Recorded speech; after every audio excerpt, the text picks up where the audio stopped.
Oi, eu vou pedir ao professor Tato Taborda, meu co-orientador, meu supervisor, pessoa com a escuta super generosa, professor do PPGCA UF, coordenador junto com o professor Vergara, que está aqui também, que é nosso parceiríssimo, para abrir a segunda mesa do encontro.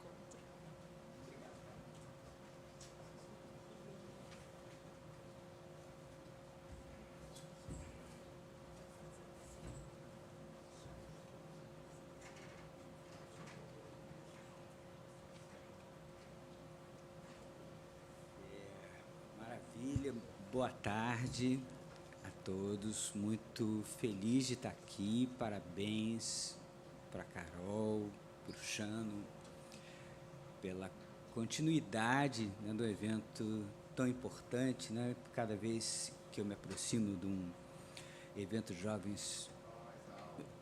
Tá, vou chegar mais perto aqui. Um evento de jovens pesquisadores, eu me dou conta do quanto isso irriga, oxigena, expande o campo de conhecimento com linhas de desejo de lugares que não estão instituídos muitas das vezes, e como isso é enriquecedor, né? Poder estar próximo a isso. Pesquisas em andamento, né? Com todo o seu aspecto vibrátil, né? De um pensamento em acontecimento ali ainda não formalizado. Então, agradecer e parabenizar pelo evento e desejar sua continuidade. Bom, então, queria chamar primeiro artista pesquisador, Marcos Bonisson,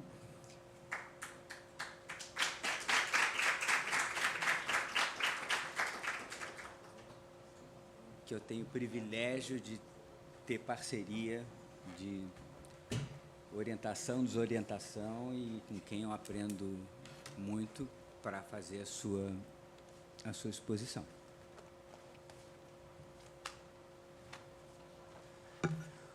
O Marcos vai apresentar a comunicação verbivoco-visual, o signo do caos, em O Signo do Caos. O Signo do Caos, uma produção do Rogério Sganzerla, que é parte da sua pesquisa de doutorado. Bom, muito contente de estar aqui e parabenizar também a Carol e ao Chanon por esse evento e a organização desse evento com tanto objetivo, com tanto rigor, mas essencialmente com acolhimento, carinho e gentileza aos participantes, que isso é uma coisa difícil, geralmente, de acontecer. É muito bom essa dupla. A minha pesquisa, o artista e professor Tato está aqui ao meu lado. Eu fico honrado porque o Tato é meu orientador no PPGCA da UF, onde eu estou terminando meu doutorado, vou defender a minha tese em setembro. E tê-lo, a mesa foi uma coincidência, mas, assim, esse texto que eu vou apresentar, comentando, fazendo pequenos adendos, mas lendo, basicamente, excertos, o capítulo inicial da minha tese. Ou seja, esse capítulo foi o capítulo número 1 escrito nesse processo de escrita ao longo de 4 anos, desde que o doutorado em arte do PPGCA começou em 2020, ainda no período da pandemia, um tempo muito difícil. Ao longo de 2 anos, a gente teve aulas online, todo mundo meio distanciado e tudo muito complexo. E essa ideia, de todas as ideias que eu tive na tese, esse capítulo, especialmente, foi um capítulo que já estava ativado no anteprojeto, ou seja, a ideia do verbo vocovisual. Não que o Rogério Sganzella, que é o objeto da minha pesquisa, o título se chama Rogério Sganzella, Poéticas Cinemáticas de Invenção, fosse um sujeito que tivesse conversado comigo ao longo dos 15 anos que eu convivi com ele, muito de perto, sobre o verbo vocovisual. Nunca mencionou esse termo, mas, assim, a ideia de uma hipótese, de uma especulação, de algo confluente entre Rogério Sganzella, a poética verbo vocovisual e, certamente, que eu vim a descobrir depois, a paixão que ele tinha por James Joyce, o escritor irlandês, no qual inventou esse termo, e esse termo vai ser, mais tarde, revisitado pelos irmãos de Campos, a quem Rogério também, quando chega em São Paulo, vindo de Joaçaba, Santa Catarina, vai se tornar amigo e vai tomar um contato muito nutriente, digamos assim, de elementos, e certamente Joyce foi um deles. E quando eu observo o trabalho do Rogério, eu achava que isso podia ser um elemento hipotético, um elemento certamente de especulação possível. Todo o resto veio todos os outros capítulos vieram de intensa leitura, e o próprio meu trabalho, meu dia a dia, meu cotidiano, e os 2 anos de pandemia, onde tempos complexos por razões distintas, não só uma pandemia letal daquela ordem, mas também de um desgoverno negacionista que nos colocou em estado de duplo alerta, né? Então, assim, o alerta do outro, sempre, né? O outro se tornou uma ameaça, mesmo que estivesse perto da gente, e, ao mesmo tempo, tudo que estava acontecendo, em isolamento e tudo mais. Mas esse capítulo da tese não é o capítulo que abre a tese, mas é um capítulo muito querido, assim, que faz de algum modo, ele vai declanchar, como dizia Hélio Oiticica, muitas outras ideias possíveis ao longo da tese, ao longo da escrita da tese e outros capítulos. Então, o que eu vou fazer é ler alguns excertos desse artigo.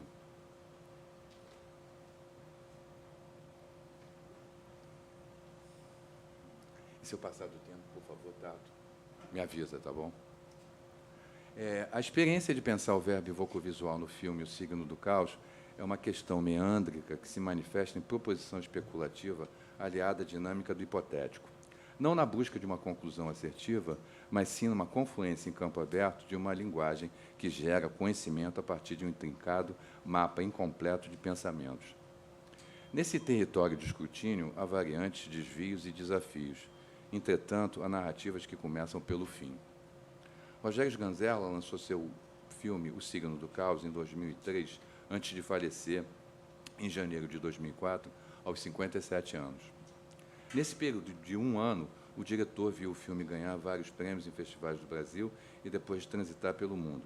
O Signo do Caos foi o último longa-metragem dirigido e foi designado pelo próprio artista nos créditos iniciais como o antifilme.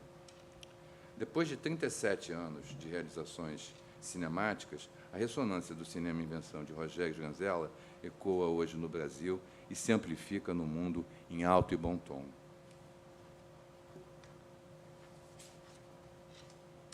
A possibilidade relacional do conceito verbo vocovisual e do filme O Signo do Caos inicialmente se configura por uma notável amizade entre o jovem Sganzella, com 18 anos. Vocês estão me ouvindo?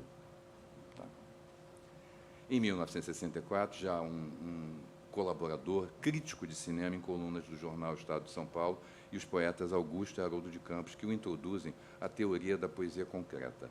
No lastro dessa amizade, Sganzella tem contato e se encanta com a obra do escritor irlandês James Joyce, inventor do termo verbo vocovisual, como afirma o cineasta Júlio Bressani, amigo de Rogério e Augusto.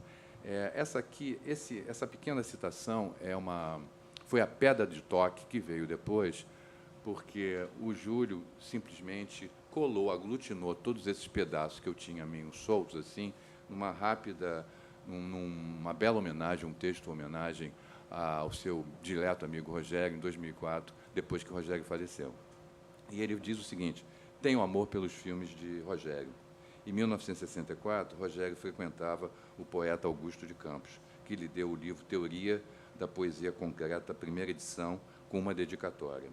Rogério Sganzella foi leitor assíduo de muitos anos e curioso de James Joyce, sobretudo muito na tradução brasileira de Haroldo e Augusto de Campos, lida, relida, ainda jovem, apaixonadamente. Visitou a Irlanda, sabia páginas de Ulisses de cor, leu as cartas de Joyce. Por saber páginas de Ulisses de cor, deve ser realmente alguma coisa. Disse-me, com um gesto afirmativo, que viera de Joyce a montagem radical do Signo do Caos. O Signo do Caos é o último filme que Rogério vai dirigir em 2003. E esse disse-me aqui, Rogério já estava no leito de falecimento, né? Então, foi um encontro desses dois amigos de toda a vida, e a Rogério falou dessa montagem radical a partir de James Joyce e dessa paixão. Então, assim, tem uma questão aí que eu acho bastante interessante.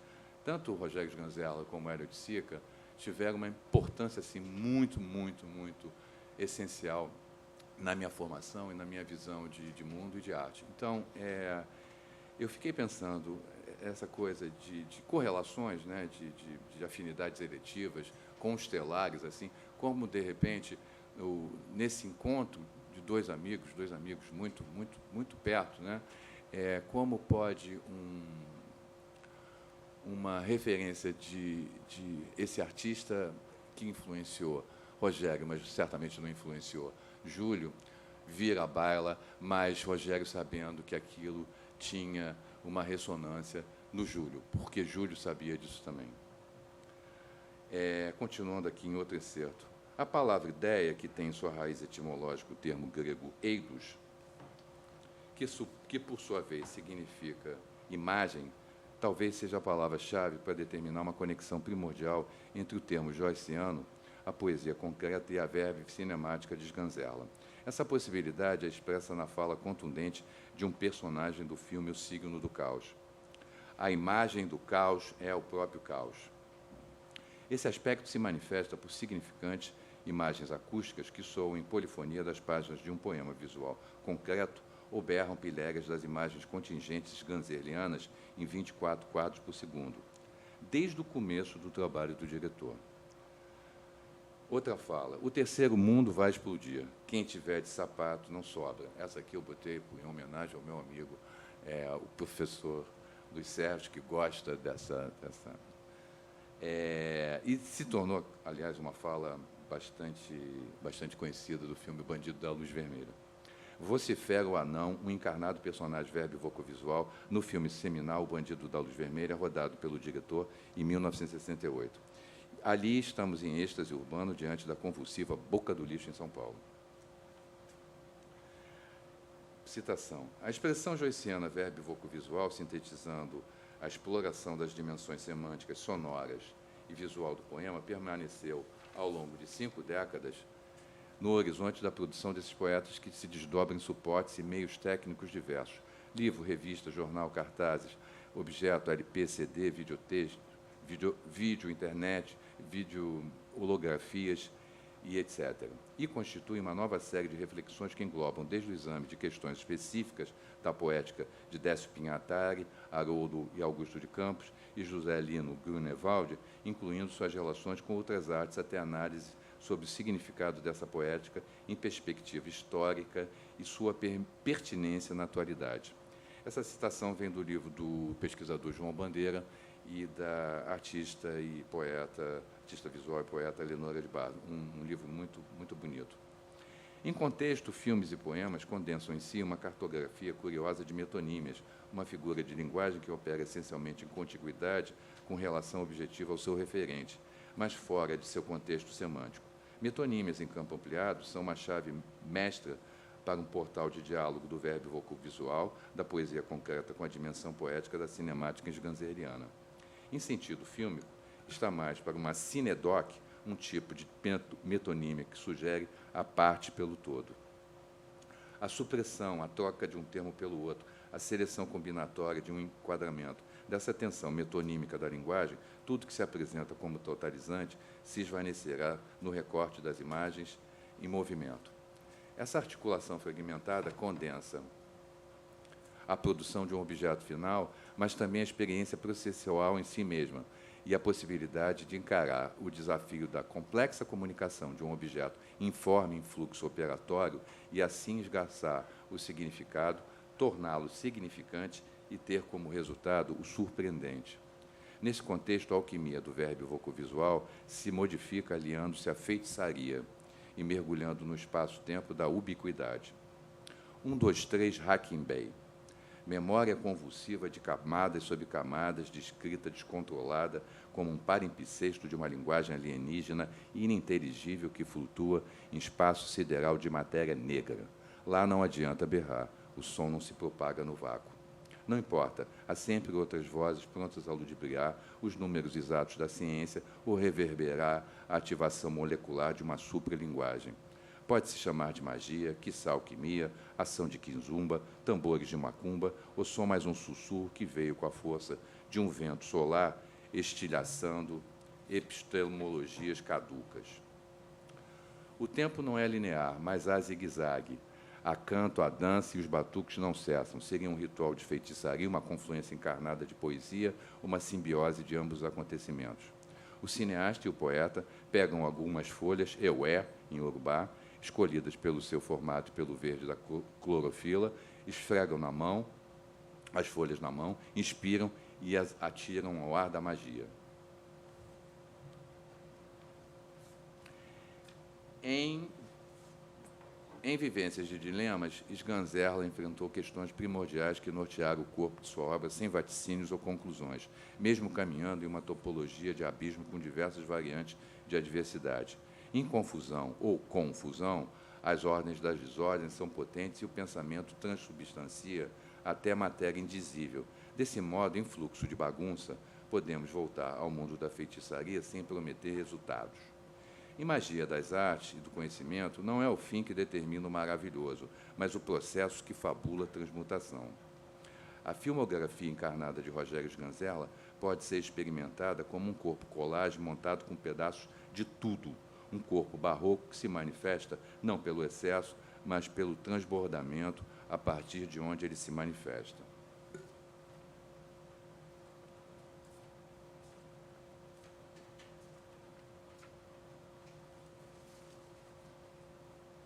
Corte seco e temos um personagem, Paulo Vilaça, sentado no escuro de uma poltrona de cinema assistindo de binóculos uma tela a projetar imagens de um filme que não importa qual seja, um passatempo.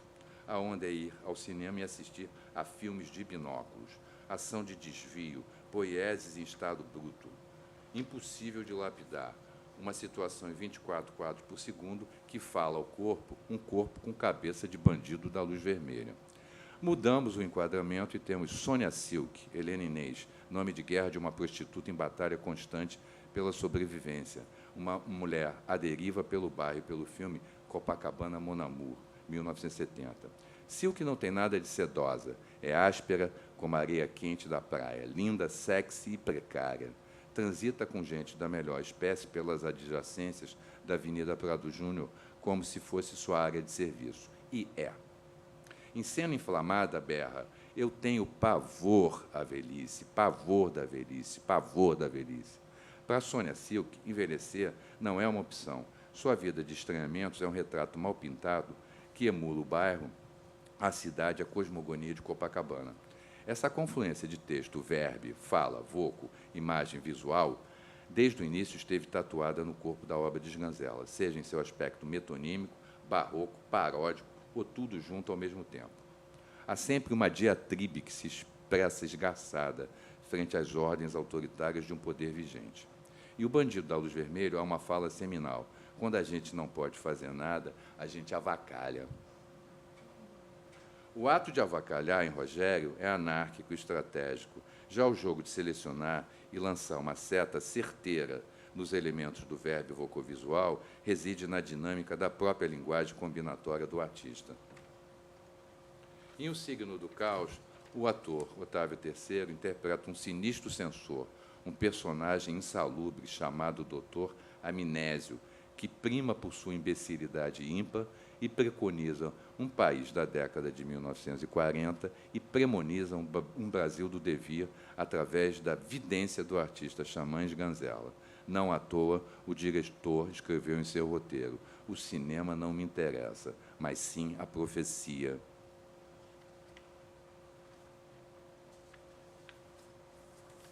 Em contracampos, Ganzella e os concretistas são habitantes que trabalham em grandes cidades, colmeias escangalhadas de organismos ativos e estranhos, individuações aglomeradas que se movimentam do centro em direção às periferias ou em reverso, em um círculo concêntrico como um imã topológico de uma bússola quebrada à deriva.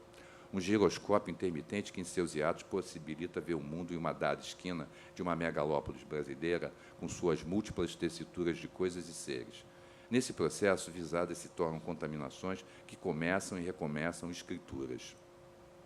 Pode ser uma fusão precedida de um corte seco, lancinante, ou na imagem fala, estruturada por um texto desenhado de tipologias imagéticas sobre as páginas que ecoam da vocalização sideral de Haroldo de Campos na leitura de seu poema falado Galáxias.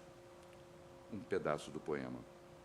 E começo aqui, e meço aqui esse começo, e recomeço, e remeço, e arremesso, e aqui me meço. Quando se vive sob a espécie da viagem, o que importa não é a viagem, mas o começo. Dá. Por isso meço, por isso começo a escrever 1000 páginas, escrever 1001 páginas para acabar com a escritura, para começar com a escritura, para acabar, começar com a escritura. O verbo vocovisual perfura um buraco negro que não opera como um engolidor aleatório de linguagens, mas uma viagem sem fim, uma via de trânsito entre outras possíveis dimensões de conhecimento, saberes transdisciplinares de perspectivismo libertador, saberes hibridizados de suportes variados, que contêm sortilégios e podem ser ativados sem senha a qualquer nanosegundo por um pensador contra necropolíticas frontais. A obra de Ganzella se transdobra em experiências metamórficas e convida o público, ativistas, artistas e feiticeiras da diversidade, com crescência de seres dessa e de outras galáxias, corporeidades aguerridas que inventam poéticas imanentes e que lutarão com armas fabuladas contra injustiças de podres poderes e mitos carcomidos, até o sol que nos aquece se tornar uma piscada de pulsar. É isso.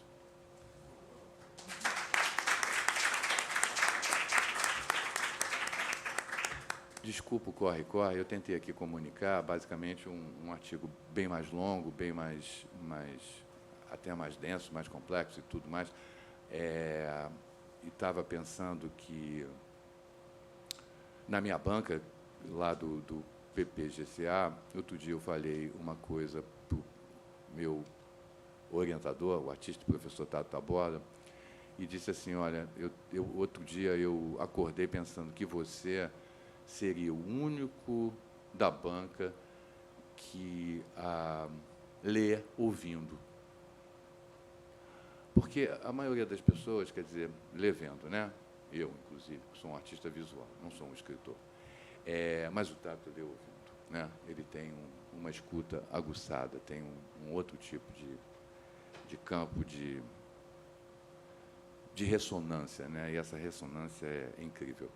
E essa razão foi muito importante de ouvir o que ele tinha a falar sobre certas coisas que eu estava escrevendo, porque quando você está produzindo essa escrita, uma escrita, enfim, não tão pro forma de tese, é muito importante ter essa escuta que não é só a sua, né?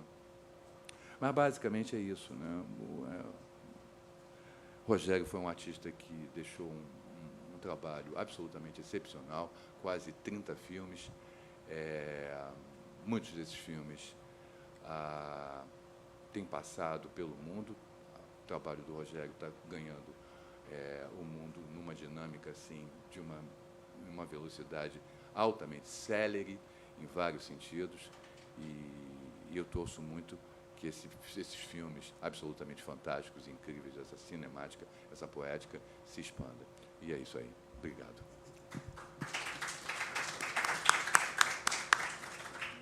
Maravilha. Caríssimo Marcos Bonisson. Tem umas perguntas para fazer depois os colegas vão falar. Tá. Queria chamar Gabriel Bogosian Porto, da Universidade Federal de São Paulo,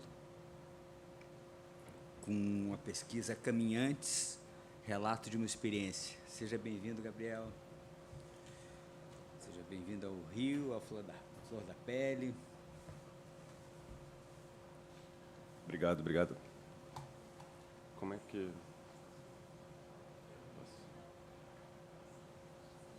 Como é...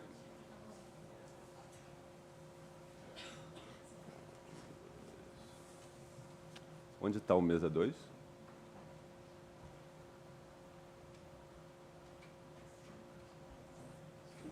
Obrigado.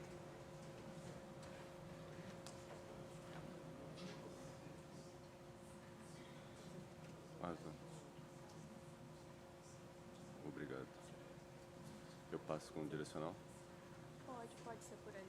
Tem isso aqui, Ah, está tão pertinho.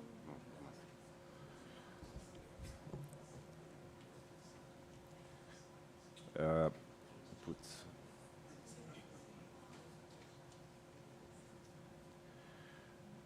Me avisa se passar do tempo, por favor. Não estou sem o relógio.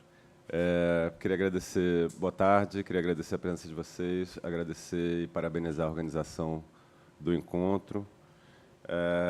Eu sou curador independente e doutorando em filosofia na Unifesp, mas a minha apresentação aqui não vai ser relacionada à minha tese, e sim é um projeto realizado de modo independente, como curador independente, em parceria com um cineasta indígena, Guarani Mibiá Ariel Ortega, e um artista de São Paulo, Vitor Legui. Trata-se de Caminhantes, um projeto multimídia que a gente vem apresentando em diferentes formatos. A gente vem apresentando em diferentes formatos desde 2002. Ele é baseado nos diários de Thomas Biske, um etnógrafo e fotógrafo suíço absolutamente ficcional, que eu inventei e que transita no mundo guarani no começo do século XX, partindo de Montevidéu, no momento em que Montevidéu e o Uruguai vivem uma virada política importante. Esse personagem é um ele é um filho da Belle Époque, deslocado para a América do Sul, e ele é baseado em inúmeras figuras que cruzaram os interiores da América do Sul nesse mesmo período, fotógrafos e etnógrafos. Em particular, um italiano chamado Guido Boggiani, que, diferente do nosso personagem, não desapareceu no mundo guarani, senão no mundo cadivel. Bom, essa obra foi apresentada... Eu mudei um pouco a ordem da minha apresentação. Ela foi apresentada primeiro no aarea.co, que eu não sei se vocês conhecem, é uma plataforma de exibição para obras online, porque a gente ganhou 2 prêmios para executar a peça. Um deles, durante a pandemia, que foi o PROAC de 2021. O PROAC é o Programa de Financiamento do Governo de São Paulo. E, no contexto da pandemia, a gente já tinha elaborado uma versão anterior, instalada da proposta, mas, no contexto da pandemia, em que toda a nossa vida acontecia online e a gente estava um pouco fissurado numa sensibilidade Netflix de passar e ver os próximos episódios de tudo e de consumir muita coisa sem prestar muita atenção, a gente decidiu transpor o projeto para o suporte online, em que ele foi... Como é que eu faço para rodar o vídeo? Vou lá.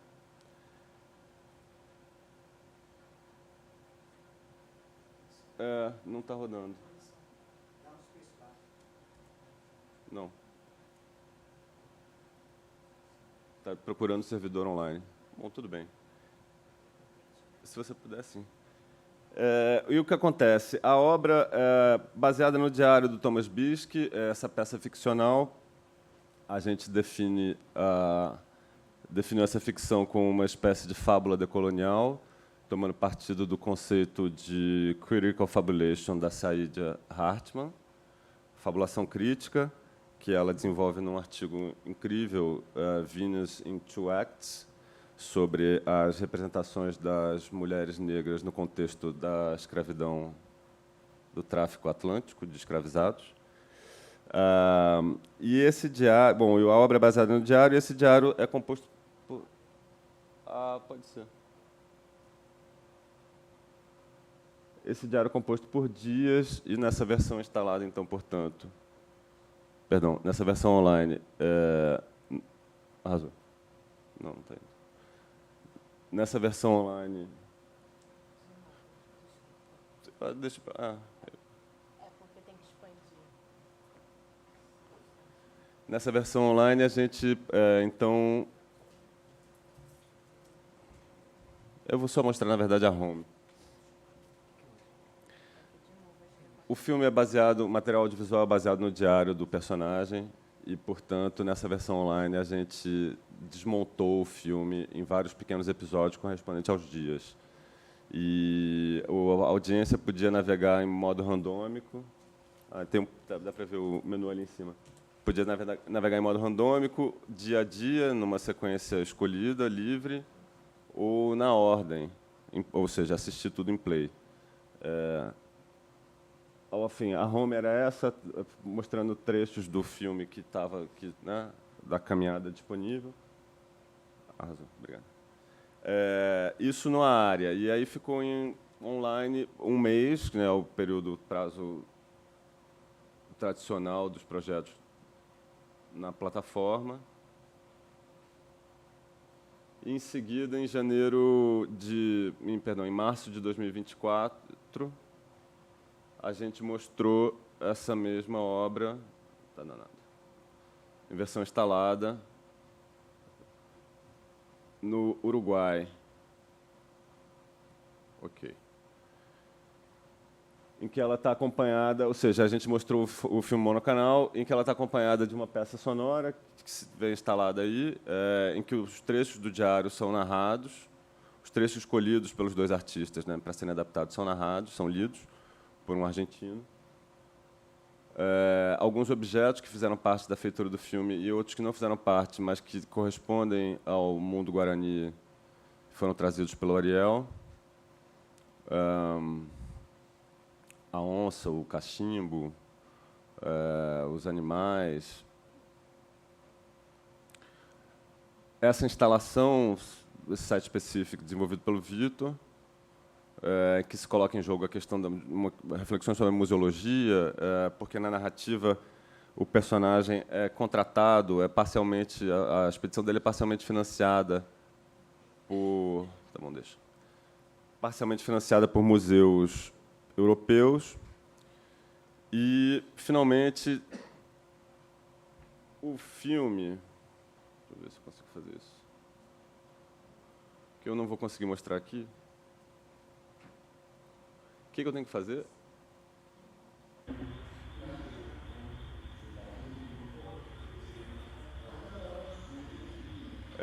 Finalmente, o filme.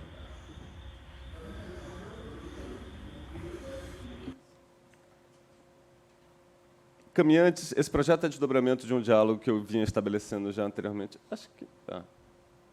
Que eu vinha estabelecendo com o Vitor antes. A gente tinha colaborado em uma instalação site específica premiada pela Funarte, que a gente apresentou em São Paulo, que tomava partido da inscrição de um ritual indígena na lista do patrimônio material do IFAM, e os sentidos artísticos, ou uma espécie de estética do Estado, uma poética do Estado. O que isso significaria para uma poética do Estado? Obrigado. Essa era como o filme, nossa versão monocanal foi exibido lá, ou seja, toda a exposição está para trás. E a gente vai agora mostrar em outubro, na Bienal de Tenerife, uma versão em 3 canais. Não, tá bom. Não, obrigado. A gente vai mostrar uma versão em 3 canais, então, ou seja, pegando o material do filme, dos diários, e decompondo em 3 telas. Bom, como eu dizia, esse projeto é desdobramento de um diálogo com o Victor Legui, e essa instalação que a gente apresentou a partir da inscrição do Ianquá, o tal ritual, na lista do Patrimônio Material do IFAM, chamava-se o Museu Inexistente número 1, em que o espaço inteiro era ocupado por um conjunto de dispositivos museológicos desmontados, como se a gente rompesse a quarta parede de um museu, ou, na verdade, melhor, visitasse suas coxias.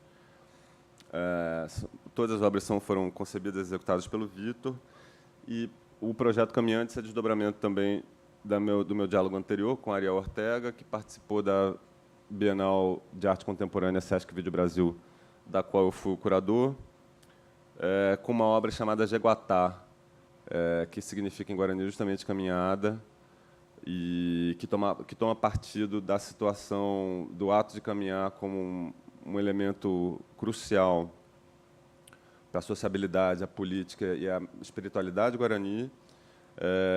E no Jeguatá, a obra que o Ariel apresentou, ele se desloca junto com 3 colegas de projeto entre a aldeia onde ele vive, no Rio Grande do Sul, Coenju, e a aldeia onde ele nasceu, Pindopoti, na Argentina. E, ao longo desse trajeto, o grupo, né, funciona um pouco como mensageiro entre parentes que não se viam, coletando material produzido, o artesanato que eles produzem para vender. E, enfim, isso foi apresentado na 21ª Bienal do Vídeo Brasil, e a gente começou a estabelecer uma conversa ali. Caminhante surge, então, dessa confluência entre essas 3 figuras, né, entre nós 3, ainda um pouco e desse diálogo muito particular que a gente estabelece, inclusive para a feitura eu queria mostrar os frames. Para a feitura do filme. Bom, eu vou falar rapidamente da obra em 3 níveis. O primeiro, histórico. O segundo, em termos visuais, e o terceiro, em termos filosóficos, ou de uma filosofia política. Eu estou passando aqui rapidamente alguns frames, só para ilustrar e anteceder o meu comentário. Cada dia tem uma qualidade visual muito distinta. A gente tentou, enfim, combinar diferentes tipos de registro. Nesse comentário, no nível histórico, o dispositivo narrativo tem uma inspiração borgiana, em que a gente cria um duplo para melhor pensar as condições da realidade. A gente combina história uruguaia, né, história da política uruguaia, história do universo missioneiro, que é um elemento absolutamente presente na vida e na produção cinematográfica do Ariel. Ele vive ali muito perto de São Miguel das Missões, e o Parque das Missões é onde ele enfim, os outros guaranis vendem o artesanato que eles produzem, e as iniciativas artísticas e científicas europeias que alimentam seus museus com exploradores e comerciantes e pesquisadores que viajam pela América do Sul. Nesse duplo ficcional da experiência histórica, então, portanto, a gente buscou também resumir questões em debate hoje no campo da arte, apresentando elas de uma maneira um pouco distorcida. No nível visual, o filme transita, então, como vocês podem ver, por uma infinidade de registros, mas principalmente o material de arquivo, o material documental e a animação 3D. Tudo isso retrabalhado com intervenções de legenda, com intervenções de cortes e animação dentro do próprio material fílmico. O nosso interesse era que essa heterogeneidade visual acompanhasse o arco dramático do personagem, ou seja, conforme ele é tomado pela mania, a homogeneidade visual se desfaz e se perde mais e mais, ao mesmo tempo que apontasse para a falha da imagem como um documento histórico, ou para a falha da imagem como qualquer tipo de documento. Um estado que nos parecia interessante de desestabilização desse referencial visual e de bagunça da expectativa da sensibilidade Netflix, né, baseada na Netflix, em que, enfim, nada é continuidade nada exatamente continuidade do que vinha do dia anterior que você viu, né, o dia que acabou de passar. No sentido filosófico, me parece que ou de uma filosofia política, me parece que o filme pode ser entendido, esse projeto multimídia pode ser entendido como uma tomada de partido sobre a arte contemporânea, no sentido de que a arte contemporânea pode se tornar um campo de contato, como as pesquisas que a gente viu antes também confirmam, talvez sem elaborar dessa maneira, um campo de contato. E aqui eu me refiro, evidentemente, ao primeiro contato, o espaço de contato interétnico, o primeiro contato, que como se nomeia o momento em que se encontra, né, a sociedade circundante estabelece contato com o mundo indígena, com um povo específico. Me parece que esse projeto pode ser entendido como uma tomada de partido nesse sentido, para que a gente possa, ou, melhor dizendo, abrindo espaço para que a arte contemporânea possa se tornar um lugar de elaboração da política interétnica. E aí, política interétnica que eu tomo de empréstimo com uma ideia de um antropólogo daqui do Rio, Roberto Cardoso de Oliveira, que forjou a noção de fricção interétnica, enquanto ele pesquisava os ticuna. Me parece que a política interétnica pode ser um termo mais preciso para nomear esses espaços de fricção e para nomear essa convivência interétnica que é sucedânea da guerra, né, de um estado de conflito entre os mundos indígena e não indígena. Aqui eu acompanho a reflexão do Foucault num seminário famoso chamado Em Defesa da Sociedade, em que ele inverte aquele famoso aforisma do Clausewitz, que o aforisma diz que a política a guerra é a continuação da política por outros meios. A guerra é a continuação da política por outros meios. E o Foucault inverte, fala, não, a política é a continuação da guerra por outros meios, a partir da sua reflexão, a partir do estudo do Hobbes e da história inglesa. Se a política é a continuação da guerra por outros meios, a política interétnica é, portanto, um sucedâneo da guerra de conquista. E portanto, o tomar a arte... E, portanto, todas as imagens produzidas do mundo indígena são imagens dessa guerra esfriada, que é a política interétnica.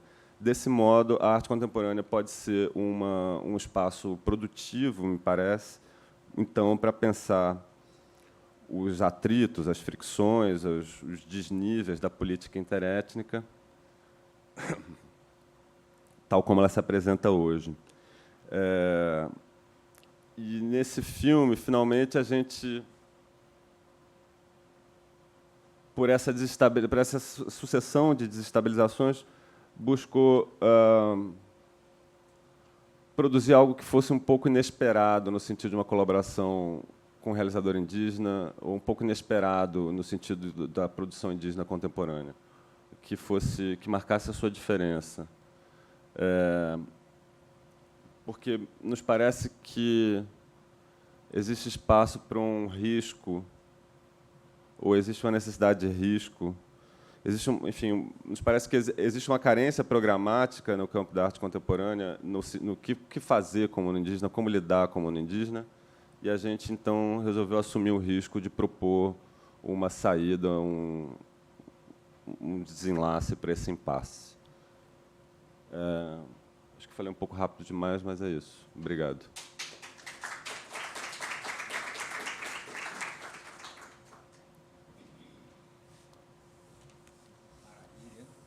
Gabriel, muito obrigado. Queria chamar Gabriel Fampa, da UERJ. Seja bem-vindo, Gabriel. Meu Deus.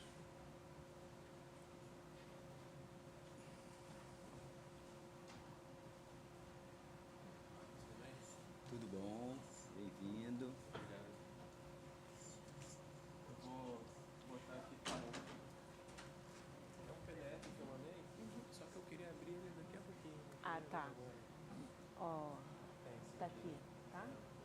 Se tiver algum problema, você me ensina mesmo, porque às vezes a tela expande. Tá, Aí tá bom. é só duplicar. Mas eu não tenho vídeo, não. Então acho que vai ser mais tranquilo.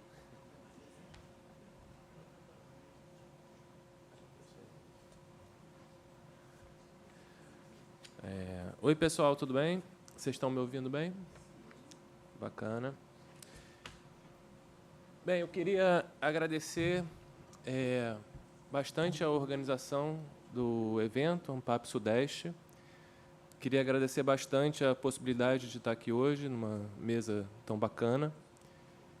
E uma breve apresentação, meu nome é Gabriel, eu estou vinculado ao doutorado na UERJ, no momento, na pós-graduação em arte. E eu vou fazer uma apresentação breve hoje, que eu acho que poderia ser considerado um relato de pesquisa artística. Vou falar um pouco de um corpo de obras que eu venho desenvolvendo há alguns anos. A minha apresentação tem como título Poças, acumulações, amálgamas, misturas, derramamentos, intervenções, massas, aglomerados, etc. Então, desse modo, eu peço licença para mostrar minha apresentação e fazer a leitura do meu texto.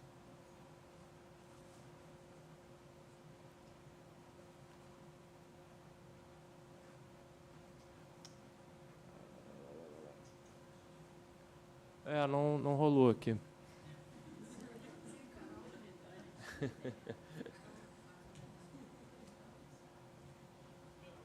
Tem que jogar para... Ah, tá. O problema é que mesmo ele abre o PDF do LED e ele está fazendo a mesma coisa. Mas quando você falou, eu também achei Que ia rolar.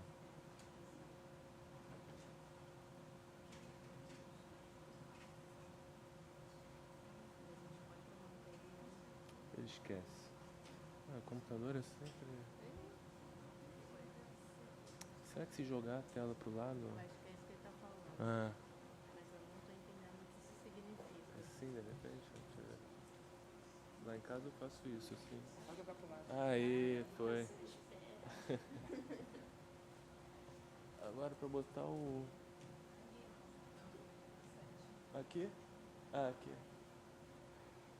Beleza.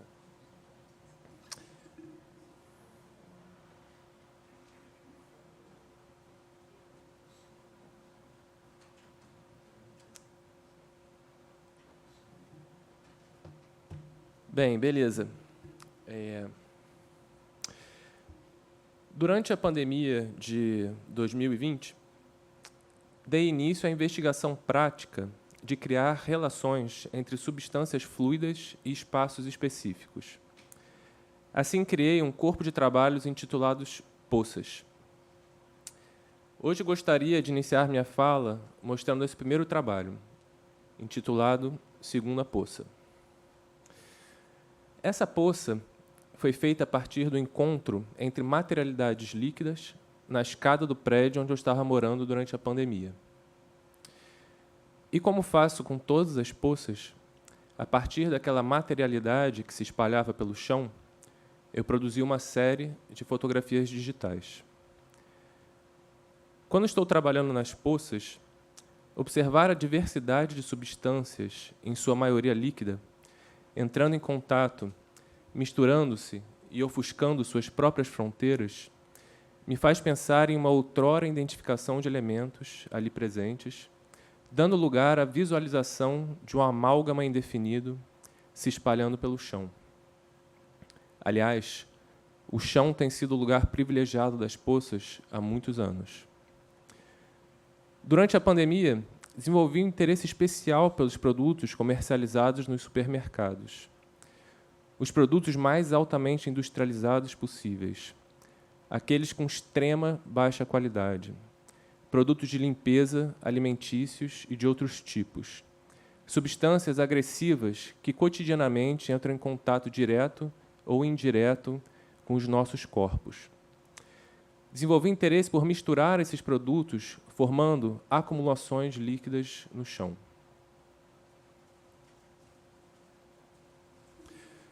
Coca-Cola, amaciante, sabão líquido, repelente, limpador em creme, desinfetante, detergente, molho de soja, molho inglês, mostarda, refresco industrializado, limpa-vidros, cerveja, acetona, álcool de cozinha, cachaça, vodka, cloro, colírio, desodorante, perfume, Red Bull, Monster, fertilizante para plantas, graxa, hidratante, inseticida, inseticida para baratas, água sanitária, veja, lubrificante, protetor solar, dentre outros. Nem todos esses elementos estão presentes em cada uma das poças, mas geralmente procuro misturar em cada uma delas uma quantidade diversificada e numerosa de produtos.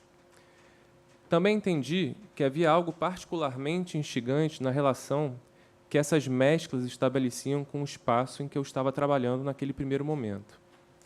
Trabalhar nas escadas daquele prédio, no silêncio da madrugada, foi ao mesmo tempo prazeroso e tenso. Por um lado, eu gostava de agir enquanto pensava que todos dormiam, trabalhando no infinito vertical. Por outro, eu tinha receio de que algum morador vizinho pudesse cruzar comigo nas altas horas da madrugada e estranhar minhas atividades em um espaço de uso tão determinado do prédio. Assim, aquela escada, na sua condição quadrada e angustiante, cerrada na interioridade do edifício, índice de uma vida tipicamente urbana, me fez pensar sobre outros espaços de aspecto muito utilitário, seccionados e claustrofóbicos. Pensar na relação das poças com esse tipo de ambiente e como eu poderia trabalhá-la por meio da fotografia. Não tardou para que eu percebesse a minha própria casa como um espaço dessa natureza. Assim, realizei um trabalho no apartamento em que eu estava morando, intitulado não poça, mas manta. Nele, em um processo similar ao de intervenções anteriores, utilizei materiais comprados em supermercados, mas com foco em elementos mais arenosos dessa vez, além dos também presentes líquidos. Em manta, o ponto focal do trabalho foi meu próprio quarto, espalhando-se a substância casa dentro. Resolvi retirar os móveis para a realização da intervenção, porque queria destacar o aspecto geométrico e retangular do espaço. A vida doméstica é meio quadrada. O processo de distribuição do material no piso durou 3 semanas. Havia presente aproximadamente 30 tipos de produtos. Os elementos de cunho orgânico apodreceram rapidamente, gerando uma aparência de bolor colorida e alguns pontos daquela camada sobre o chão. No passar das semanas, um odor forte e desagradável tomou conta da casa. Moscas e larvas passaram a rondar o quarto. E como um animal chama o outro, eventualmente uma lagartixa também apareceu no teto. Eu, que estava convivendo com toda aquela matéria em casa, comecei a me sentir um corpo estranho no apartamento. Depois de manta, dei continuidade aos trabalhos em minha própria casa, utilizando produtos de supermercado com uma nova intervenção chamada Sem Título, Sem Nome.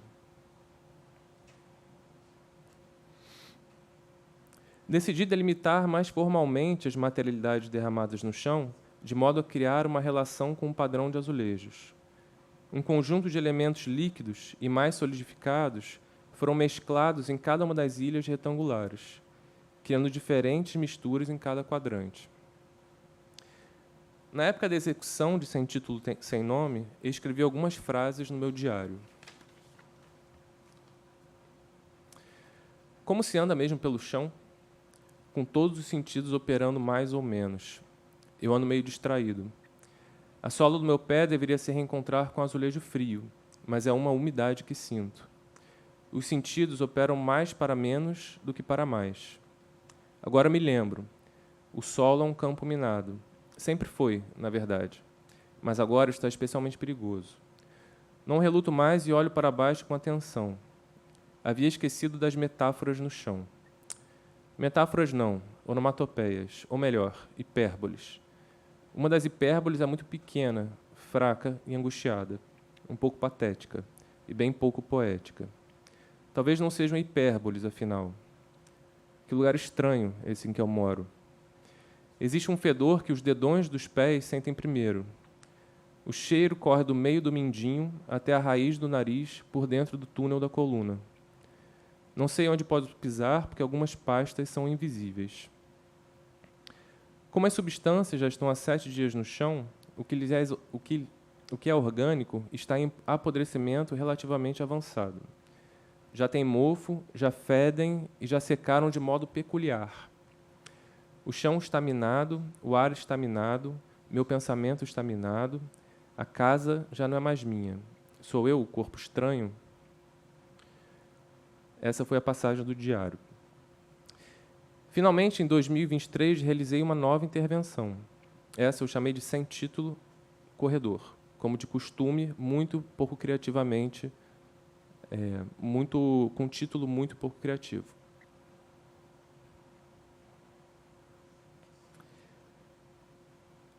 Em Sem Título Corredor, trabalhei no corredor apertado de um prédio residencial, por entre alguns apartamentos de vizinhos. Nessa ocasião, como em muitas outras, em que as intervenções ocorrem fora da minha casa, foi necessário ir durante a madrugada, entre 1 e 6 da manhã, para reduzir os riscos de que algum morador ou visitante aparecesse durante minha atuação clandestina. O problema seria ter que interromper o processo e potencialmente perder o registro.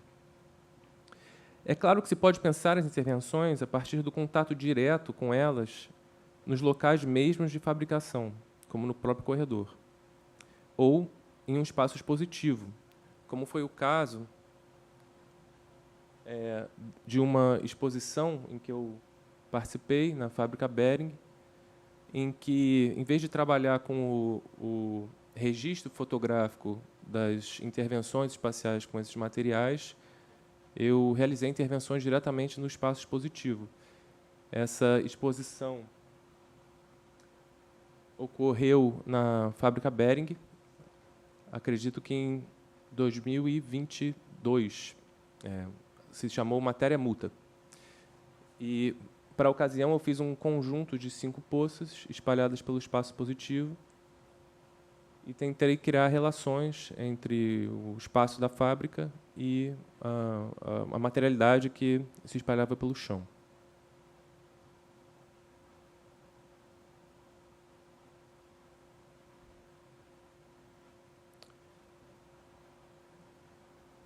Esse aqui foi um trabalho em fotografia posterior, que eu realizei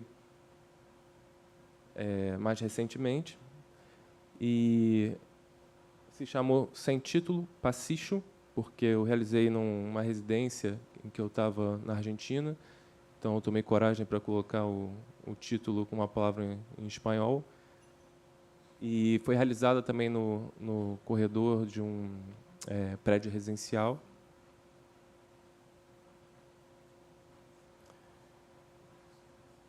E a última imagem, o último conjunto de imagens que eu vou trazer, para já me encaminhar para a finalização da apresentação, eu vou falar um pouco sobre ela, voltando ao meu texto. Gostaria de finalizar mostrando uma última série de poças. Recentemente tive a oportunidade de fazer um doutorado sanduíche na Argentina, com vínculo com a Universidade de Buenos Aires. Na minha viagem, dei continuidade à investigação prática acerca do uso de materialidades para a realização de intervenções espaciais e, a partir delas, produzir registros e séries fotográficas. Durante a viagem, aluguei um carro e segui viagem subindo ao norte, em direção à Bolívia. Próximo da fronteira, percorri rotas guiadas pela linha imaginária que separa a Argentina e Bolívia. Eventualmente, parei o carro para a realização de algumas poças na estrada. estava acompanhado da artista Mônica Coster, que me ajudou durante o processo. No porta-malas do veículo já estavam os produtos comprados em supermercado local que eu usaria para a produção das intervenções nas estradas. Assim, realizei poças em diferentes pontos do trajeto. Fiz registros fotográficos dessas intervenções e intitulei, novamente pouco criativamente, a série de poças estradas. Se eu sentia o peso do confinamento espacial enquanto trabalhava no corredor, na estrada eu experimentava uma certa angústia da imensidão. O concreto e o asfalto, as escadas, os corredores e as estradas, os produtos industrializados comercializados. Nessa matéria e nessas construções, há algo indicativo de um estilo de vida que incansavelmente privilegia demarcações e fabricações urbanas, assinaladas por uma certa exigência de condução que leva ao derramamento. Na estrada, havia um contínuo fluxo de carros e caminhões nas vias, o que tornou tensa a realização do trabalho. Sem autorização prévia, era preciso posicionar-se no meio da estrada nas oportunidades de trégua do trânsito de veículos, assim como atentar para a Polícia Rodoviária da Fronteira, que era intensa, não visse atividade. Ainda assim, as imagens marcadas pela ausência de deslocamento humano me chamaram a atenção. Decidi privilegiar os registros em que se estabelece uma relação entre os derramamentos líquidos e a vastidão aberta da paisagem, cortada apenas pelo peso e pela violência do asfalto. O asfalto, índice da operação humana no espaço natural, que divide a terra, assim como as fronteiras dividem agressivamente territórios e populações. Obrigado.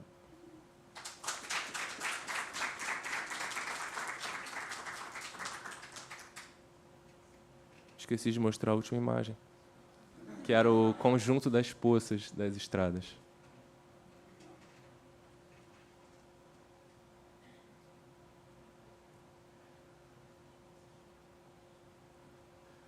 Beleza, gente. Obrigado. Bom, fica aí, Gabriel. Chamar o Gabriel Bogossian, chamar o Marcos.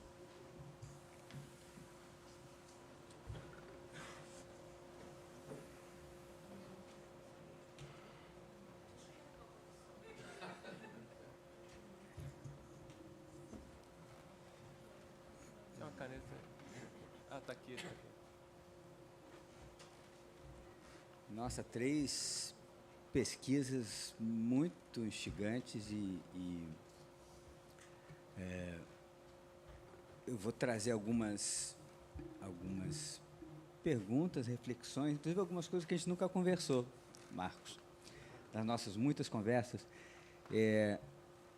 Começar talvez por você, porque você expôs primeiro. O próprio termo verbo vocovisual é um termo que eu não havia me dado conta da... Existe algo que transborda, que é mais enigmático do que uma simples contração de 3 partículas. Eu senti isso agora, porque se a gente pensar, verbo já é palavra proferida, né? Verbo é palavra feita som. Visual, bom.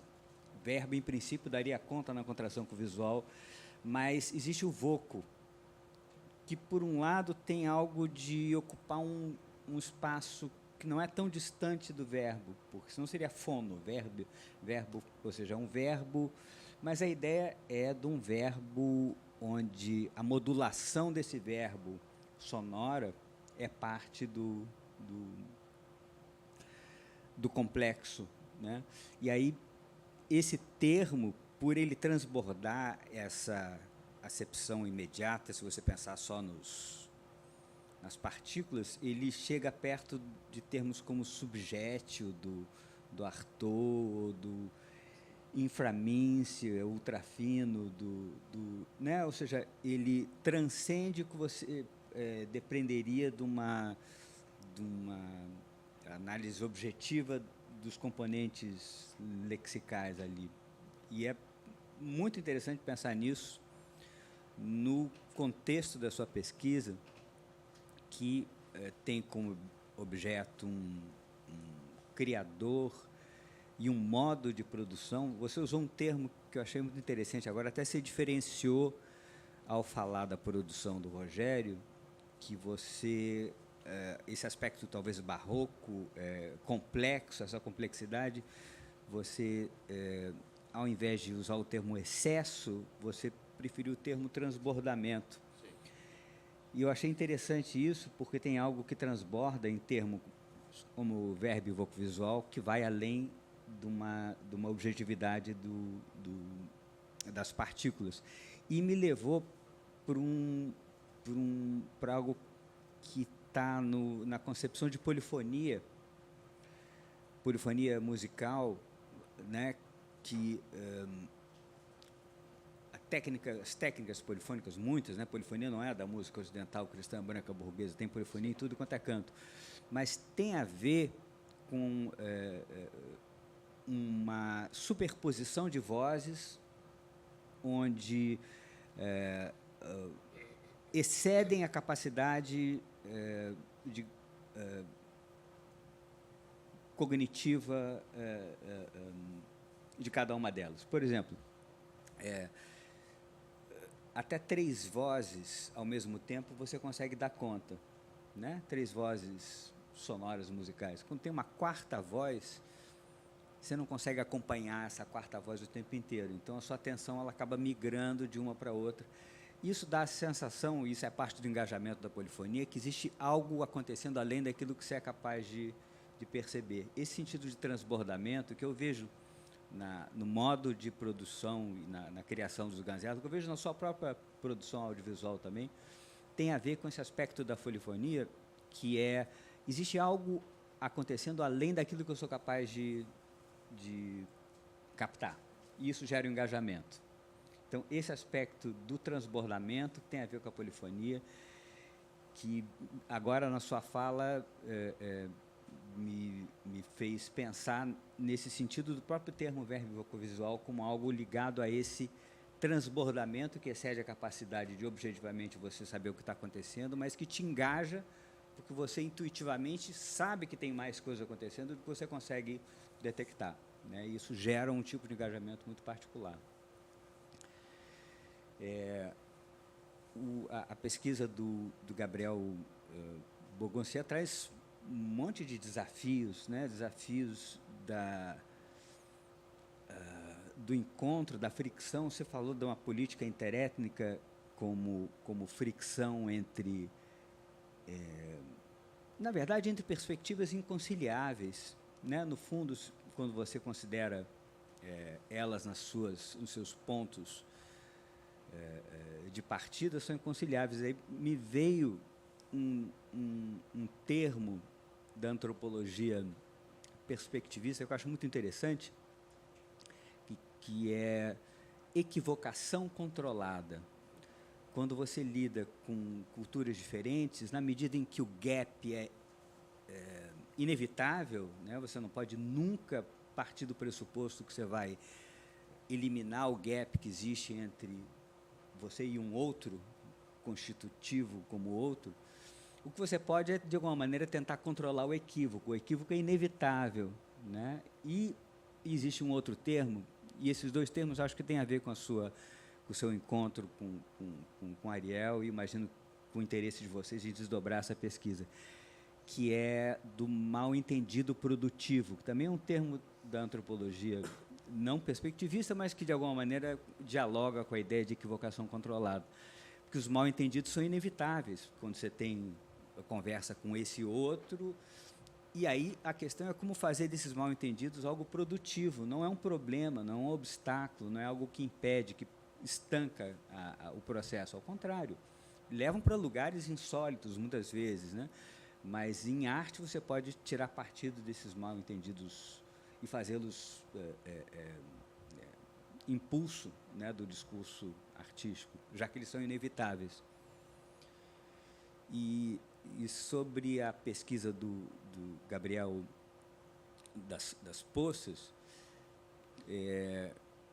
me fez pensar sobre a própria ideia da poça, né? E que no seu trabalho você articula uma série de de atributos. O título mesmo, eu não posso ler agora aqui. Acumulações, amálgamas, misturas, derramamentos, intervenções, massas, aglomerados, etc. Mas nesse etc. tem alguma coisa que eu acho que bom que você colocou etc. e não entrou nessa definição, mas que eu acho que tem muito a ver com a ideia de poço e da maneira como você opera com a ideia da poça, que é uma interdição do fluxo, uma interdição ao fluxo, da poça como algo que interdita o fluxo, ou que é o não fluxo, né, por definição. Então, quando você pensa na poça como, primeiro, como esse recipiente, né, de algo que evaporou, sobrou aquilo, como o último reduto de algo, mas também como algo que interrompe, ou que você não pisa você tem que desviar, você está de carro, você nunca sabe o tamanho do buraco, então você não vai correr o risco, você vai... E na segunda, ou não, na primeira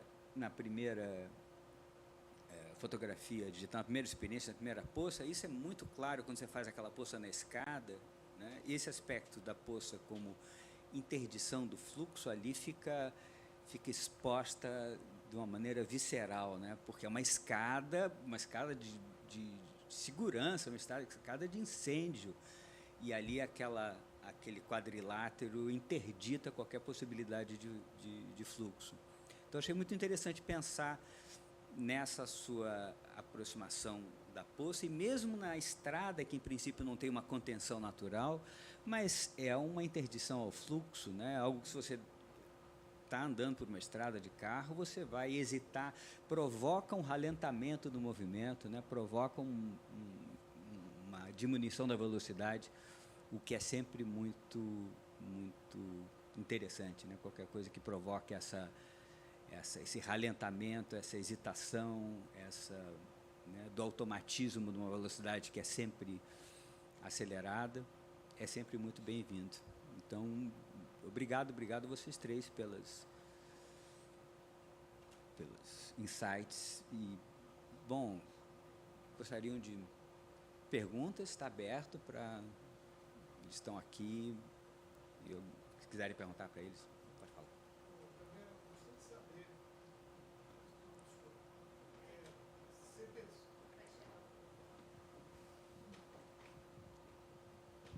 Oi, Gabriel, sou Pedro Rosa.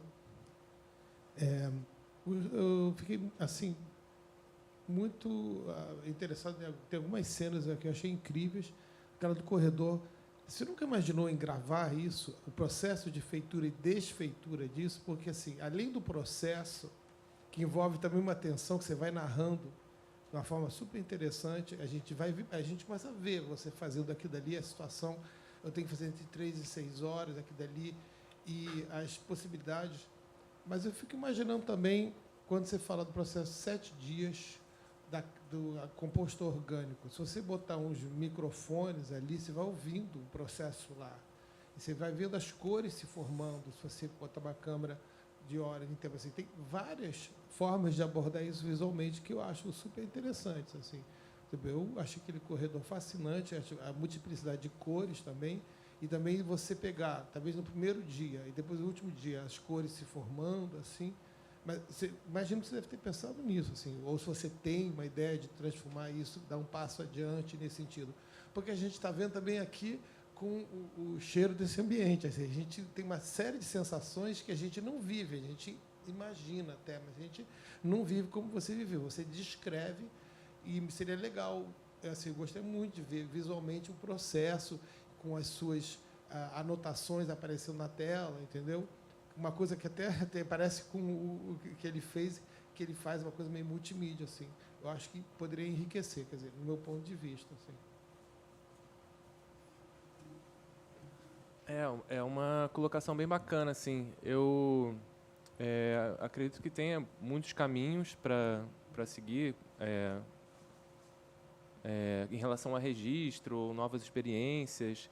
Eu tenho alguns outras formatações de trabalhos que se relacionam com as poças, mas se encaminham mais para o lado do texto, de crônicas, textos literários que se relacionam com o fazer das poças, mas o vídeo, o áudio, todas essas questões, eu acho que existe um caminho bem interessante, sim, a ser explorado. Eu, particularmente, tenho uma certa dificuldade de me entender com registros mais extensos desses trabalhos, porque uma parte de mim gosta da pontualidade visual de um momento, de um registro, de uma certa condição que não remete muito a uma temporalidade daquele trabalho, de um início, meio e fim. Eu gosto de imaginar um pouco aquilo como uma coisa atemporal. Então, eu tenho uma dificuldade de me relacionar com outras mídias, como o vídeo, que mostram um processo, porque eu acho que eu teria que me entender um pouco com essa passagem do tempo, como eu lidaria com essa passagem do tempo, em relação a esse meu gosto pessoal por pensar a temporalidade do trabalho. Mas eu acho que isso é uma dificuldade minha, na verdade. É uma coisa que eu tenho, sim, vontade de pensar outros formatos do trabalho. Então, acho bacana você falar isso. Eu super concordo com você que existem possibilidades aí.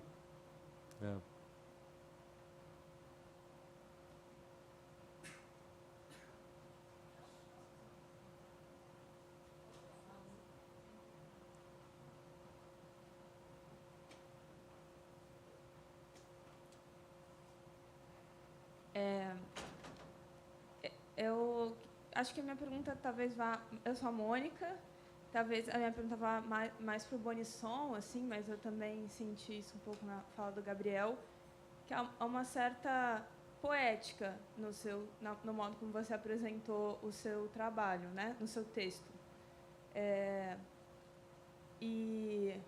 Bom, você é artista, mas você também está fazendo um trabalho sobre um outro artista, né, no doutorado. E eu queria te perguntar que você falasse um pouco sobre essa sua escrita, sobre um outro artista, que me pareceu uma escrita um pouco poética. E eu acho que isso é uma questão de pesquisa para nós artistas e pesquisadores em arte, que é como escrever de uma maneira talvez não analítica exatamente, ou não tão científica sobre o trabalho de um outro artista, cineasta, enfim, colocando também a nossa voz artista, né, poeta, uma voz poeta no texto. Então, não sei se você tem essa questão assim colocada como uma metodologia do seu trabalho, mas me pareceu que você trouxe isso de alguma forma aqui na sua fala e, enfim, queria te pedir para falar um pouco sobre isso, se for pertinente. Imagina, muito contente de ouvir a sua pergunta. É uma pergunta, mas antes de responder a sua pergunta, por sinal muito legal, eu estava me imaginando como um vizinho do Gabriel, chegando à noite em casa, na época, assim, seja lá em que época for, mas no caso da pandemia, e trombando com aquela, especialmente aquela do corredor. E eu estando num apartamento, onde essa foi exatamente a minha sensação, talvez a coisa assim mais, né, mais pulsante, participativa possível, pisando naquela poça de quase como uma coisa. Me lembrou um pouco o Homer Simpson naquela indústria nuclear que ele trabalha, aquelas poças, coisas completamente absurdas, cáusticas, tóxicas, insalubres, assim, mas eu na condição de vizinho, né? Bonisson, principalmente.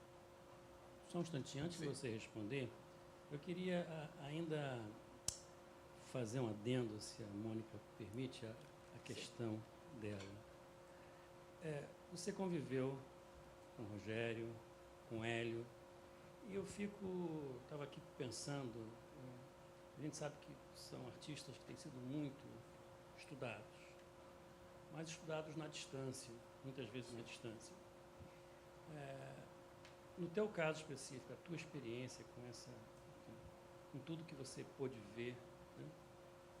Como é tratar isso numa tese, né?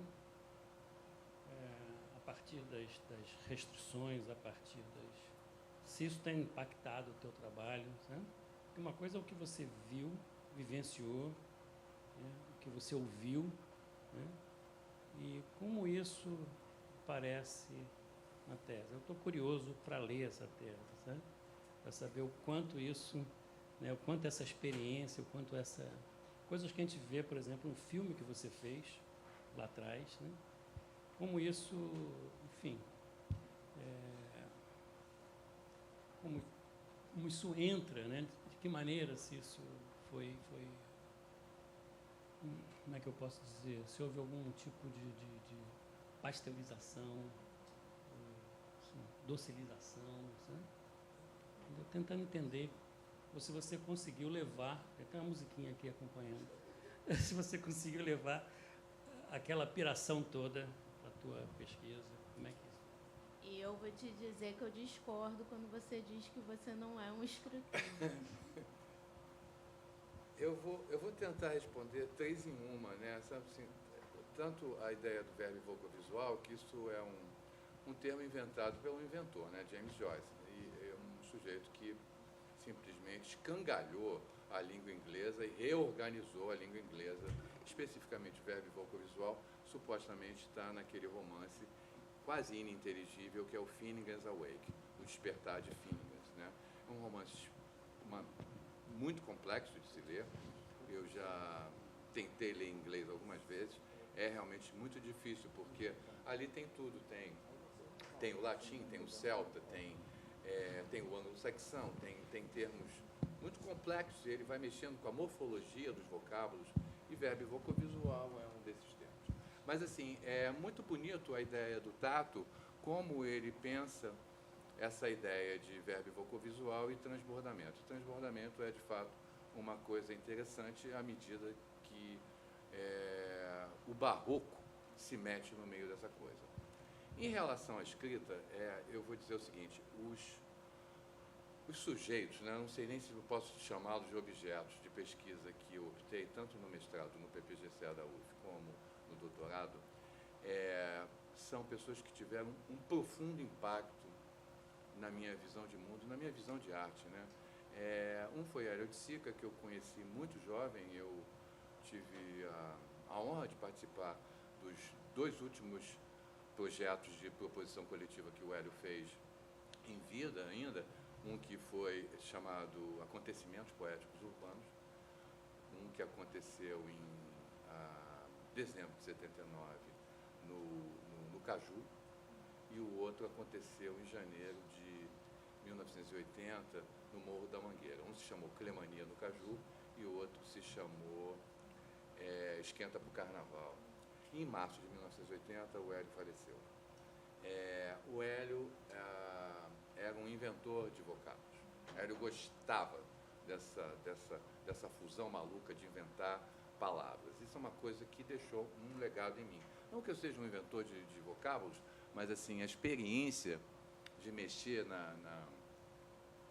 na morfologia das coisas e seres, né, à medida do possível, nem tanto, mas assim. Então, de algum modo, eu vejo essa escrita, uma escrita muito Frankenstein, né? É uma escrita de colagem, onde você vai pegando partes de coisas e vai montando. É um negócio que dá um trabalho enorme. Não é a escrita, por exemplo, da minha dissertação de mestrado. A minha escrita de dissertação de mestrado tinha todo um certo respeito universitário, acadêmico, que eu queria ser totalmente inteligível e tal. E quando eu olho aquilo, eu falo, uau, puxa, quem é que escreveu isso? Não foi você, porque você não é inteligível assim. Mas e tem uma coisa assim que eu acho super bonita ali. E a ideia foi o recorte da produção oiticiquiana em Nova York, que vai de 70 a 78. Quando o Hélio estava mais louco, né?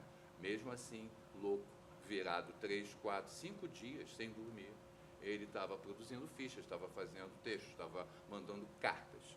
E as cartas, no caso específico, se tornaram uma espinha dorsal da minha pesquisa, né? Essa literatura epistolar oiticiquiana. Hélio era um missivista compulsivo. Então, eu li milhares de cartas que o Hélio mandava para o Ali Salomão, para Torquato Neto, para a mamãe, para o papai, para todo mundo, né? E arrancava coisas dali que eu ficava, uau, isso é absolutamente fantástico. Então, assim, mas no Rogério eu convivi muito intensamente nos últimos 15 anos da vida dele. A gente se tornou, puxa, fui apresentado ao Rogério pela Helena Inês, companheira de toda a vida dele, né, diretora e artista e atriz, e a gente se tornou amigo e eu tive muito junto com o Rogério em muitas situações.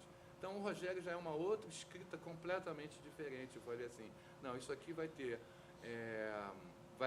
mesclado uma coisa como se fosse a poça do Gabriel ali, tá entendendo? Tem um pouco de tudo e tá tudo uma bagunça, né? Então, uma bagunça que a minha questão sempre foi, essa bagunça é inteligível? Essa bagunça é poeticamente inteligível? Ela tem elementos de teoria que você pode dizer assim, poxa, esse sujeito, eu acho que ele lê a beça, porque eu leio a beça. E sempre li, desde muito pequenininho. Então, assim, eu já cheguei na universidade e li, né? Principalmente na parte de romance, da literatura, não tanto da filosofia, certamente, mas assim, então é uma escrita muito mais solta, mas ela é muito mais difícil, ela é muito mais complexa. De qualquer modo, eu acho que sempre como tentativa, qualquer discente, qualquer mestrando, qualquer doutorando, qualquer doutoranda que esteja com esse tipo de desafio, acho que vale a pena o desafio, né? Dá trabalho, mas vale a pena o desafio.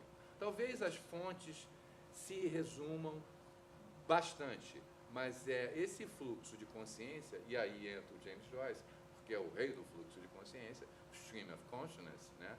Que vai guiar muito a minha escrita. Então, já não sou mais eu. Muitas vezes não sou eu. É um outro ser que está produzindo aquela escrita.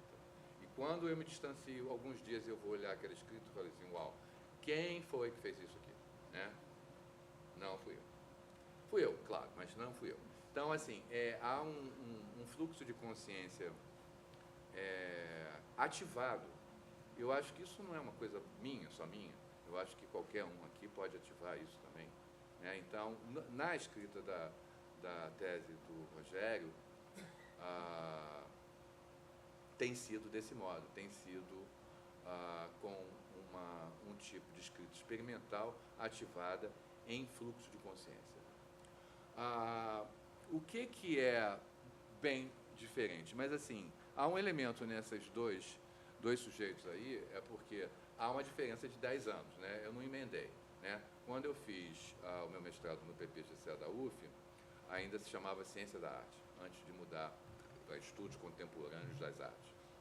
E eu acho que se houvesse ali acontecido o que a gente pensava, Luiz Sérgio, Tato, Vergara, todo mundo estava muito empenhado em ter o doutorado também.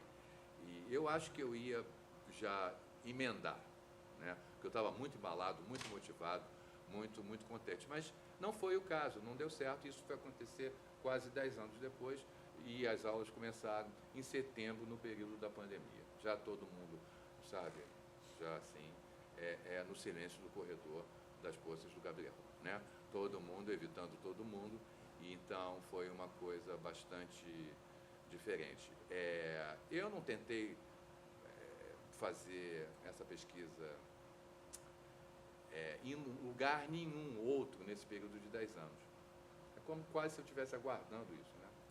E naquele momento ali, eu tentei também para a EBA, passei para a EBA e arrumei mais um abacaxi. Escolho a EBA ou escolho o PPGCA? Eu falei, não, vou escolher o PPGCA porque, enfim, essa é realmente a minha ideia. E foi muito bacana. Então, uma dádiva, uma bênção, viu? Assim, a possibilidade de pesquisar. Outro dia, Tato e eu estávamos conversando sobre isso. Vocês são jovens, são, poxa, cheios de vida, tem vida aberta aí. É um negócio tão bacana, um período tão incrível. Tentem fazer, quer dizer, como eu fiz já bem mais velho, né? Ter isso como um desafio, ter isso como uma experiência, sabe, sanguínea, aquela que corta pulso e esguicha sangue, né? Não é fazer uma coisa estrito senso enfim. Como também é bacana, não estou dizendo que não seja legal, não, eu acho que a escrita individual, ela não precisa ser necessariamente sobre o seu trabalho, né? O seu trabalho de artista. Eu acho que pode ser sobre o seu trabalho. Eu escrevendo sobre o seu trabalho, ou do Tato, ou do Luiz Sérgio, ou, enfim, seja lá o que for. Na minha arguição, eu me lembro muito bem, nunca vou esquecer, nas duas arguições, tanto da ELVA como do PPGCA, duas ou três pessoas perguntaram: mas, Marcos Bonisson, por que você não está fazendo uma escrita sobre o seu trabalho? E a minha resposta foi muito simples: mas isso é o meu trabalho, né? Quer dizer, Rogério Sganzerla, naquele momento, a poética cinemática do Sganzerla era o meu trabalho. Nem por isso deixa de ser o meu trabalho. Então, por exemplo, quando o Gabriel está falando aí de Poças e tal, e eu estou aqui falando, uau, que coisa incrível, Poças e tudo mais, tem no meu trabalho, um dos meus trabalhos se chama Contornando Poças. Eu até botei um pedaço de lá. O arpoador, enfim, lugar de trabalho constante. Desculpe se estou tomando tempo muito de vocês aí, mas a resposta, como eu estou tentando conjugar três respostas perguntas aí ao mesmo tempo. Quando chove, ele empoça água doce. E aquilo, nas minhas caminhadas ali no arpoador, sempre me fascinou como uma geologia tão antiga. A geologia do arpoador, né, só a saber, é do tempo de Pangeia, do tempo de continente junto, ou seja, o arpoador estava colado em África. Então são 500 milhões de anos, né? A Pedra da Gávea, tudo isso estava uma geologia muito, muito, muito antiga. E estava abaixo do fundo do mar, pelo menos 3 mil metros abaixo do fundo do mar. Então aquela rocha do arpoador que está lá, que tem mica, tem feldespato, tem guinazes, tem um monte de coisas que também está no Redentor, que está no Pão de Açúcar, que está na Pedra da Gávea, é uma geologia muito, muito antiga, da tempo de Pangeia. E eu ficava imaginando aquilo ali, quer dizer, aquelas poças d'água acumuladas de chuva diante daquele oceano salgado.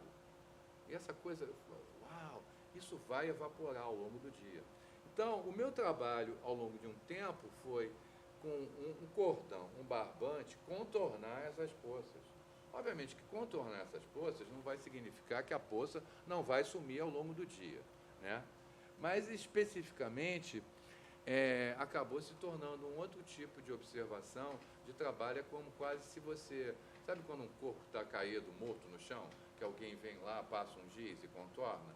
Então, é mais ou menos isso, né? Aqui teve uma poça de água doce, que ela, pum, se esvaneceu ao longo do dia, ao longo do tempo, ao longo do ar, né? Esse nosso amado ar, que é destruidor também, né?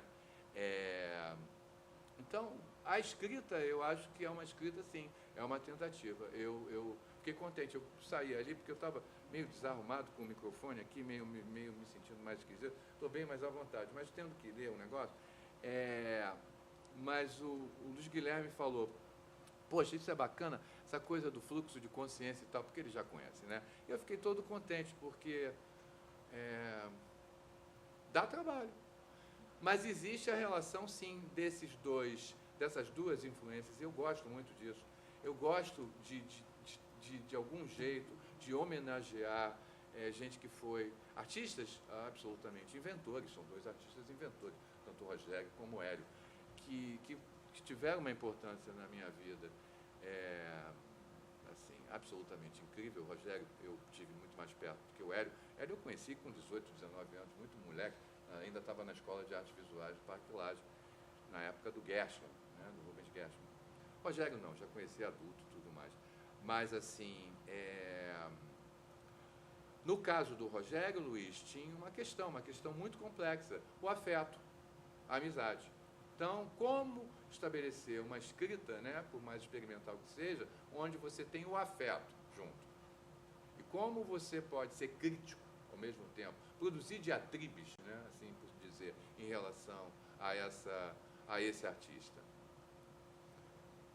É um jeito meio arterial, eu não sei, é só como influxo de consciência com que eu sou tomado. E quando eu sou tomado, eu sou tomado. E aí acontece ali, sei lá, de vez em quando, sem fofocas, claro, porque fofocas eu não vou ficar usando meu tempo de tese para fazer fofoca. E fofoca eu tenho muitas, né? 15 anos de convívio com o Rogério Sganzerla e todo um mundo cinemático de poética, conversas não faltam.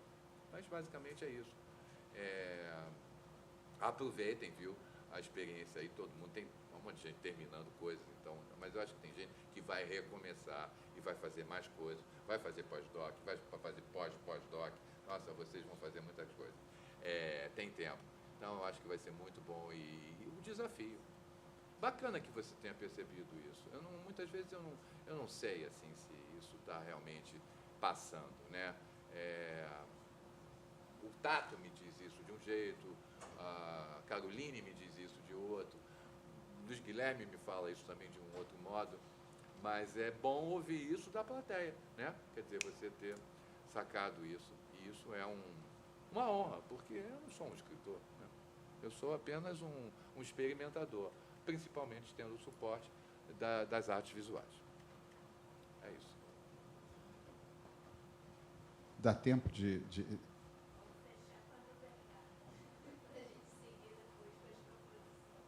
Eu queria elogiar essa complexidade da mesa.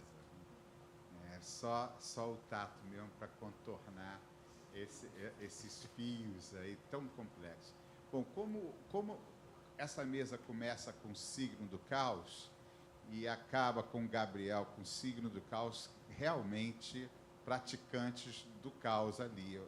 Eu acho que a mesa parece que vai num sentido do antiverbo, né? Antivocal e antivisual.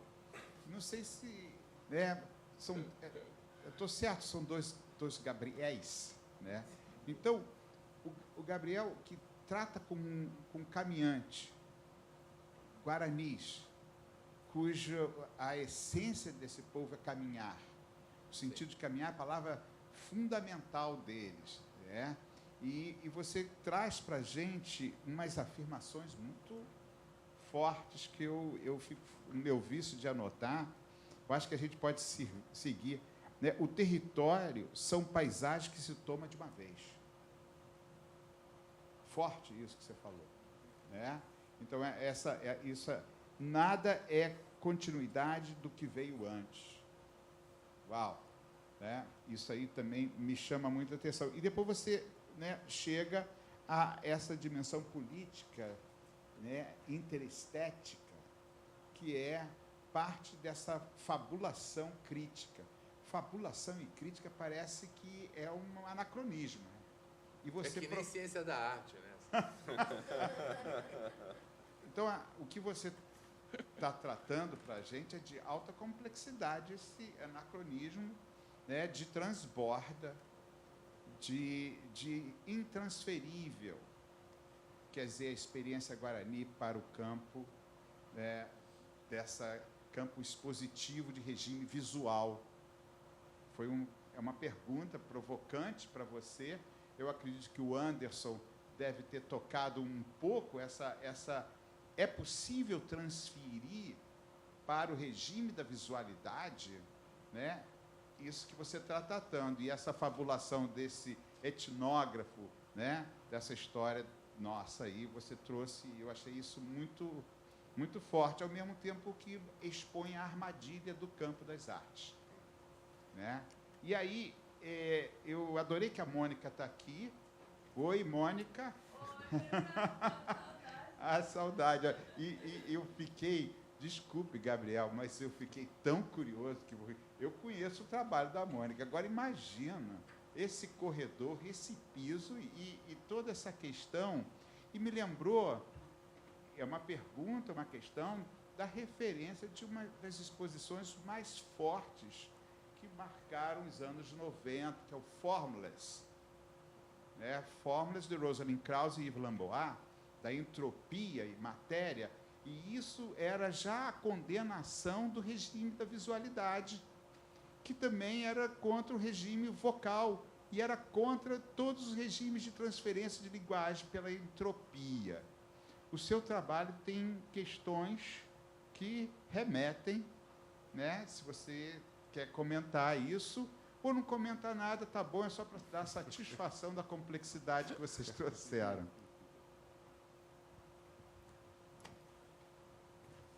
Não sei quanto tempo a gente tem, mas tentando responder aqui um pouco. Eu acho que essa questão mesmo proposta pelo encontro entre os três, de como solucionar um pouco, em alguma medida, um fascínio ingênuo, como solucionar os regimes de visualidade, como solucionar a experiência metafísica guarani. Eu acho que, no conjunto, a estranheza da totalidade do material um pouco responde a essas questões e um pouco parte não respondê-las mesmo e seguir com elas só estranhamente postas e entendendo que são elementos dessa política, entendendo que são elementos de uma negociação, ou seja, que essas dúvidas vão retomar ou vão retornar espontaneamente, vão ser retomadas. E a questão da visualidade, talvez aí seja seria excelente ter o Ariel aqui, porque ele faz essa operação já de tradução com muita naturalidade, porque ele é egresso do Vídeo nas Aldeias, ele tem uma formação de um cinema necessariamente branco, mas o cinema que ele faz, evidentemente, não é branco. Enfim, ele já tem a expertise nesses caminhos tortos. E a gente serviu muito disso.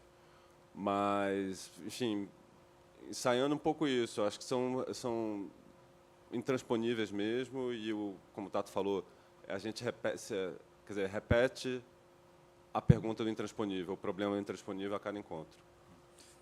Você usou uma definição muito boa para esse desafio, que é a política interétnica como espaço produtivo das fricções entre essas diferentes perspectivas, né? Que é exatamente isso, né? Você reconhece a inconciliabilidade dessas perspectivas, mas você justapõe elas porque as fricções que elas produzem, elas são um movimento puro, né? Exato. E não tem saída, não tem opção fora da política, né? Sim. Fora da política interética. Sim. Desse modo da guerra, né? Desse outro modo da guerra.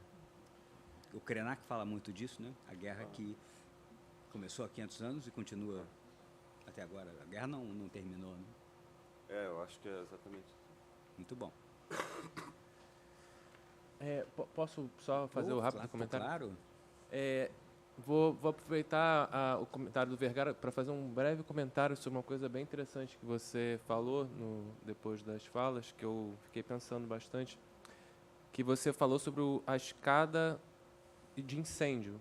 Não qualquer escada, mas uma escada que está ali para caso tenha um incêndio, você não deve usar o elevador, e aquela escada tem que estar livre para a gente poder sair em desespero coletivo pelo prédio e tentar sobreviver.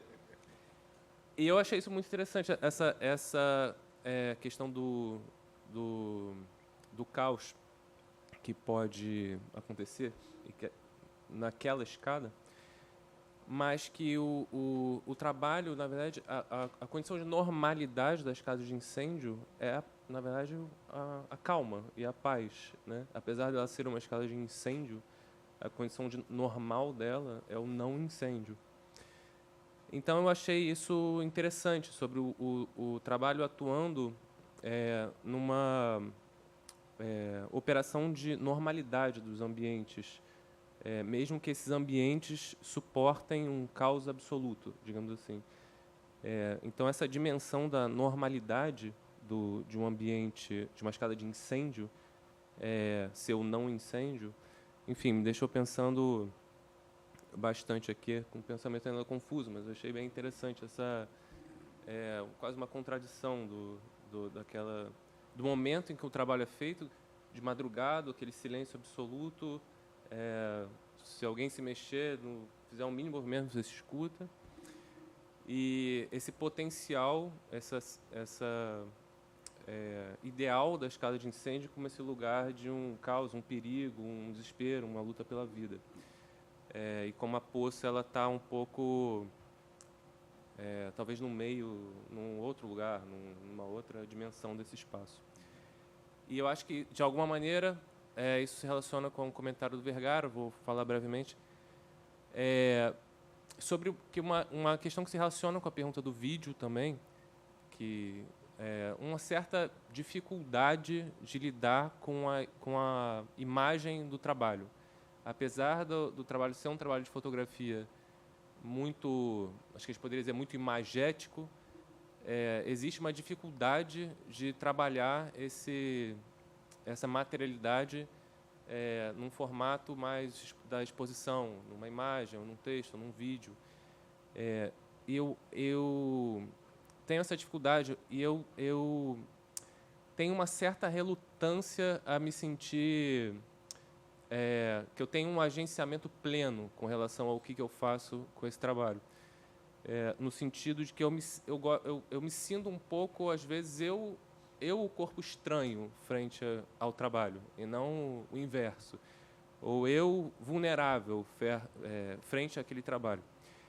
E isso gera uma dificuldade de entender como criar estratégias expositivas para o trabalho, que eu acho que se relaciona com o comentário que você fez, ainda que não diretamente com a questão da entropia e tudo mais, mas é uma questão muito presente para mim no trabalho. Então, me remeteu um pouco a essas questões, o seu comentário.